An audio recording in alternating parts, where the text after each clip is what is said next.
morning, students. So we have discussed three compounds. This is the fourth one.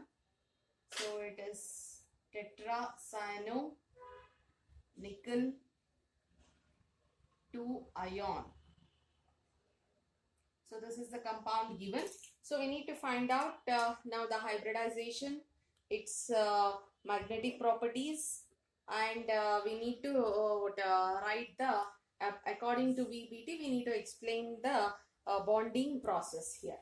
So nickel, this compound can be written as nickel cyano CN. So tetracyano it is. So we need to calculate the charge on the complex now. So the charge on the complex can be calculated. We know the oxidation number. It is given here. Oxidation number is 2. So plus 2 plus 4, each one with minus 1 charge, that is equals to minus 2. This is the charge on the complex. So on the complex we have minus 2 as the charge. So this is the formula. If at all, if formula is given, then we know the charge. By using this charge, we can calculate the oxidation state of nickel.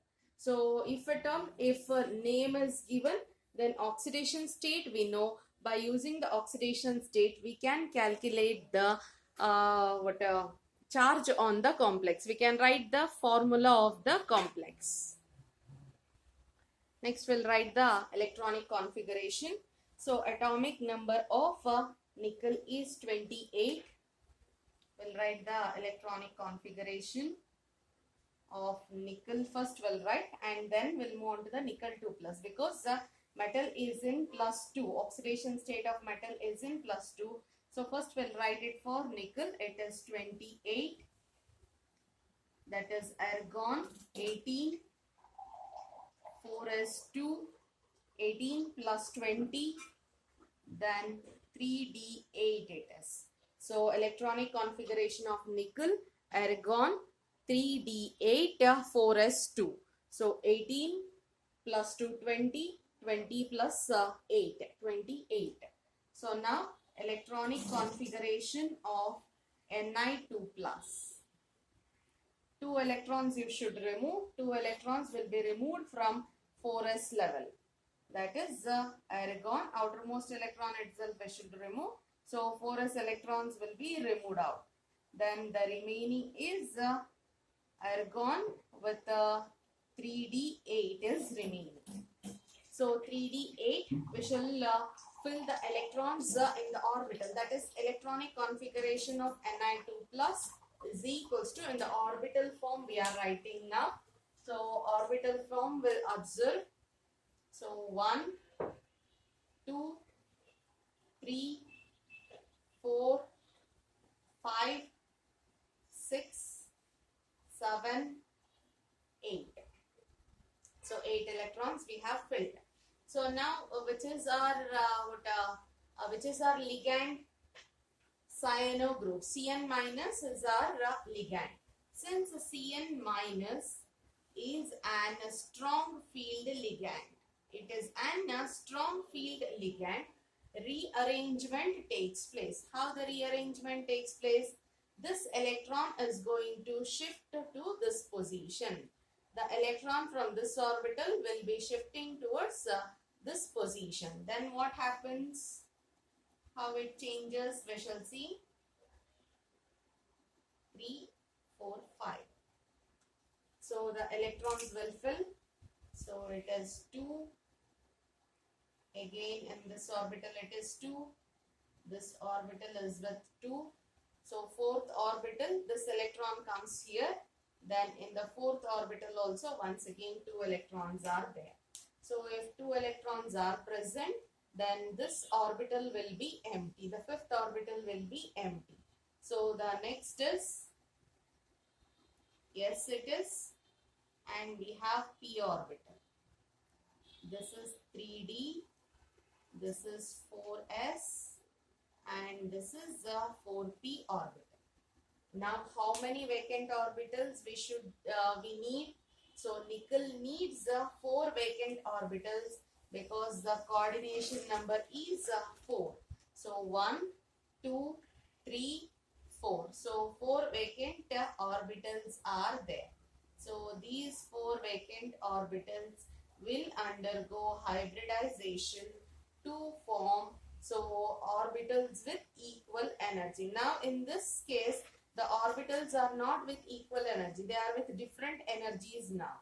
So it undergoes hybridization to give the orbitals of equal energy. What type of hybridization it is? D, S, P how many? P2. DsP2 hybridization. It is DsP2 hybridization. So 4 DsP2 hybrid orbitals are formed. 4 DsP2 hybrid orbitals are formed. So this hybrid orbitals, for this hybrid orbitals, 4 Cn minus will be donating the electron. Each one will be donating a pair of electron to it. Each one will be donating a pair of electron to it, and it will be forming an coordinate covalent bond with it. Likewise, 4 pair of electrons will be donated and a metal and a ligand bond is going to form. So this is about hybridization. So nickel tetracyano nickel to ion. So it has an hybridization, that is it undergoes DsP2 hybridization. So in this DsP2 hybridization, so we have seen a few things. Cn minus is a strong field ligand. Then what are magnetic properties and all, what it is going to happen, we shall see. So last part is conclusion part.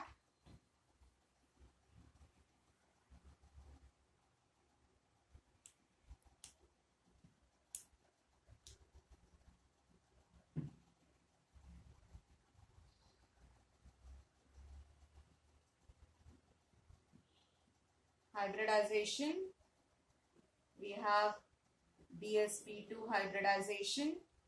Next, we require magnetic properties. So before that, geometry will write. What is the geometry? DsP2 means it is square planar geometry. Square planar geometry. Next is magnetic properties. What about the magnetic properties? Magnetic properties, you can observe here, all the electrons are paired here. That means that it is diamagnetic in nature. It is diamagnetic in nature. If unpaired electrons were there, then it is paramagnetic. Don't check here, because when ligand approaches the metal, so the electron gets shifts and in the complex it will be in this form. So that's why rearrangement takes place and all the electrons are paired up here now. So if paired electrons are there, then it is diamagnetic. Then what about the spin? Spin is low spin, because everything gets cancels with one another. Plus half, minus half, plus half, minus half, plus half, minus half. So everything gets cancels with one another. So we can say that it is an low spin complex. Low spin complex. And what about the orbital? So it is inner orbital. D is involved. 3D is involved. So we can say that it is inner orbital complex. It is inner orbital complex.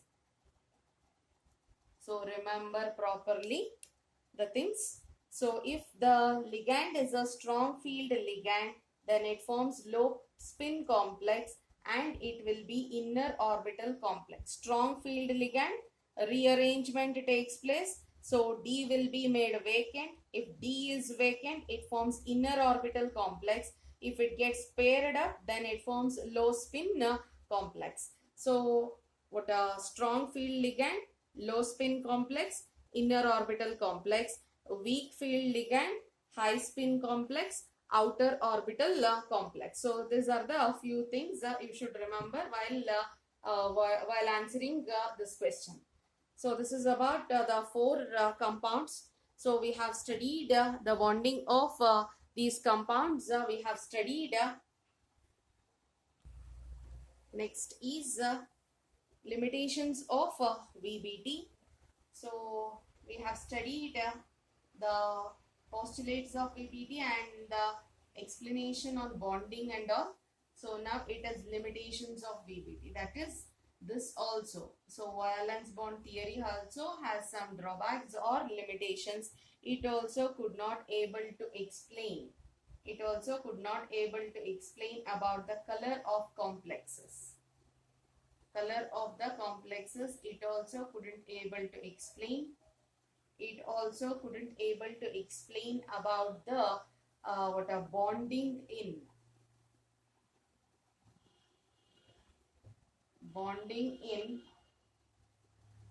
tetrahedral and square planar complexes.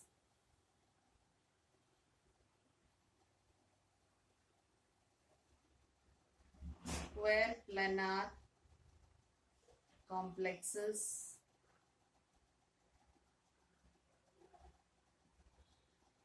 with coordination number 4. It also could not able to explain about the thermodynamic and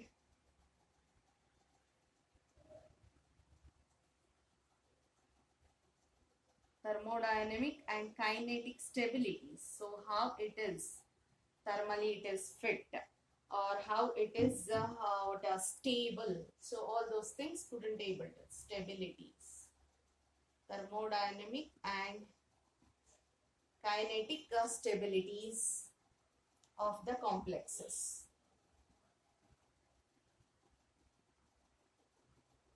Of different complexes. So it couldn't able to distinguish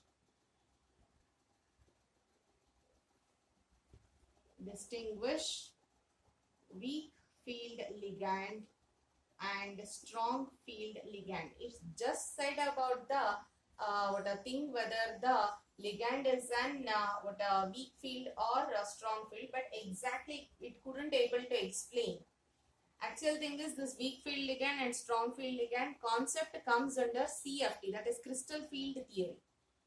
So, but in VBT, if at all, if without telling these things, if at all, if you if I explain those things, means you cannot understand why it is happening in in one of the case like this, and in another case it is like this. You cannot understand. So for that reason, we have used this concept of CFT in VBT while explaining. But this was not the exact concept of VBT. They just mentioned there is a difference, but they couldn't able to exactly tell what is the difference between the ligands and all. So these are the few important limitations of VBT, and these limitations will be overcome by CFT. That is crystal field theory. So next we'll study about crystal field theory, that is CFT.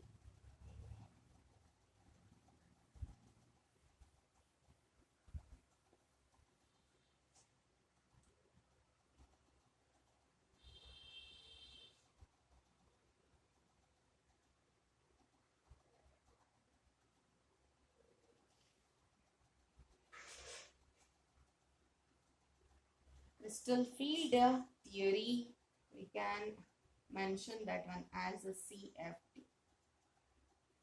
So CFT, observe properly what are the differences in VBT and what we are going to assume here in CFT. So these CFT or crystal field theory is being given by the scientists H. Bethel and V. Black. So these are the two scientists which have, they have given the explanation regarding crystal field theory. So what are the few important things which they have are taken and which they have considered, we shall see now. So in case of VBT, in VBT, the bonding between the metal and ligand is considered as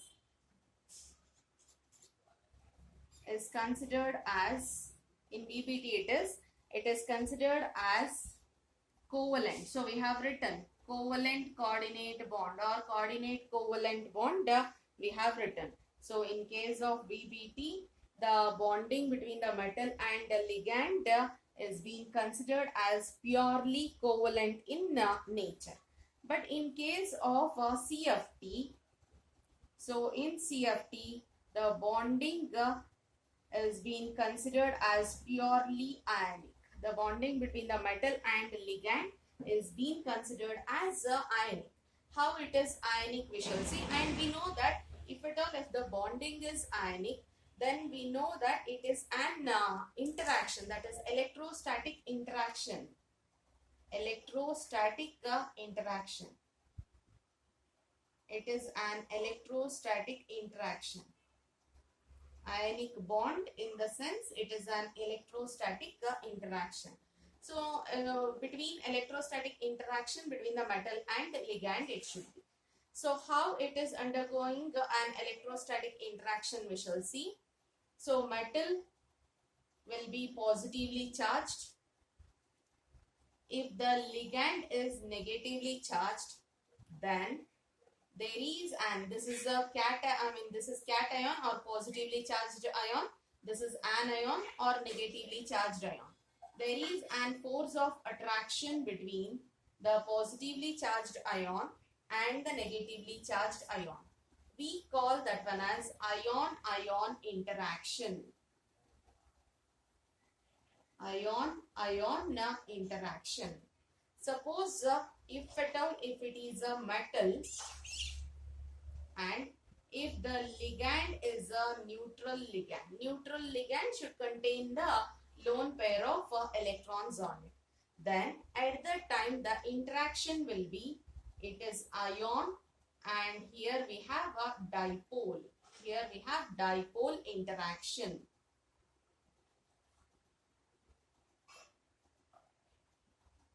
So CFT considers the bonding as ionic bonding. Ionic bonding is nothing but it is the electrostatic force of attraction or interaction. So metal is positively charged.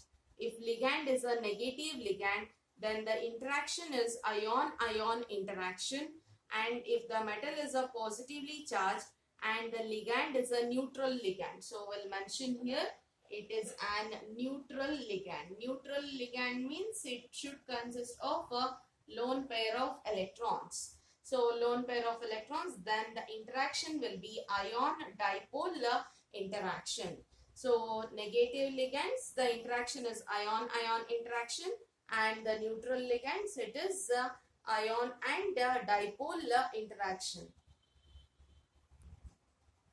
So metal, we have seen either it will be ion-ion interaction or ion-dipole interaction. So in the case of metal, we know that d orbitals are involved in the complexes, or d orbitals are involved in bonding. Then, so if the bonding if d orbital is concerned, so always we have written all the d orbitals together only. So all the d orbitals, 5 d orbitals we have, and all those 5 orbitals also we have written in this form itself. So that is nothing but they have equal energy.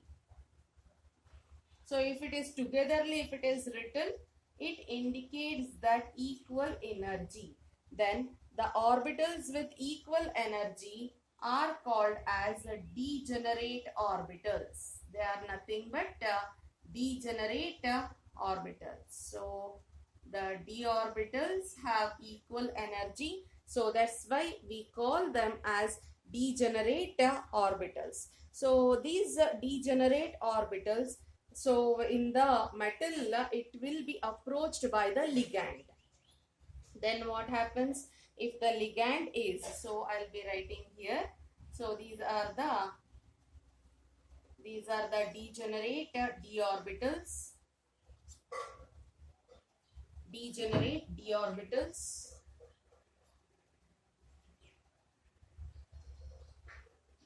Degenerate d orbitals we have. So if ligand starts approaching this one,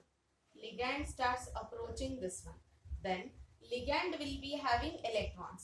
It may be either negatively charged or it has a lone pair. The ligand will be consisting of either negatively charged or a lone pair of electrons on it. In metal, that is in d orbitals, in the metal d orbitals, few electrons will be present. Either it is 4 or 5 or some electrons will be present. So there will be a repulsion between these electrons and these electrons. The electrons of the ligand and electrons of the metal. There will be an repulsion will be there. So if there is a repulsion, then what happens? The energy of these orbital will be increased. The energy is going to increase. These orbitals energy increases. If energy increases, it will be raised to higher energy level. It will be raised to higher energy level. So observe properly. So we have a d orbital, degenerate d orbitals we have. When ligand approaches the metal, ligand is with negative charge or it will be with lone pair of electrons. So in the metal, in d orbital, we have electrons there. So there will be an repulsion between the negatively charged or lone pair of ligand with the electrons of degenerate d orbitals of metal. So at that time, due to that repulsion, so it will be the energy of this orbital is going to increase, or this orbital will be raised to higher energy level. But all the orbitals of the metal or all the degenerate d orbitals are going to experience the same amount of repulsion. So because of which, so the increase in energy also will be similar. It experiences, all the orbitals will experience the same amount of energy. So it will experience the same amount of repulsion. So increase in energy also will be similar. Increase in energy also will be similar. But in case of d orbital, what happens is, so at this stage, that is ligand is approaching. But at this stage, it had energy has raised, but the ligand is still more coming closer to the metal. So at this point, the ligand was just approaching. So just approaching led to the increase in energy, increase in the average energy of all the degenerate d orbitals. But when the ligand come very closer to the d orbitals, so at that time, each orbital will be experiencing different amount of repulsions there. Why it is so is, d orbital consists of 5 different subshells. That is dxy, dyz, dzx, dx square minus y square, and dz square. So these 5 orbitals we have. In these 5 orbitals, so the energy experience, that is the ligand is coming very close now. The ligand is coming very closer to the metal or d orbitals. So at that time, the repulsions experienced by these orbitals will be different from these orbitals. Why it is so, we shall see in our next class.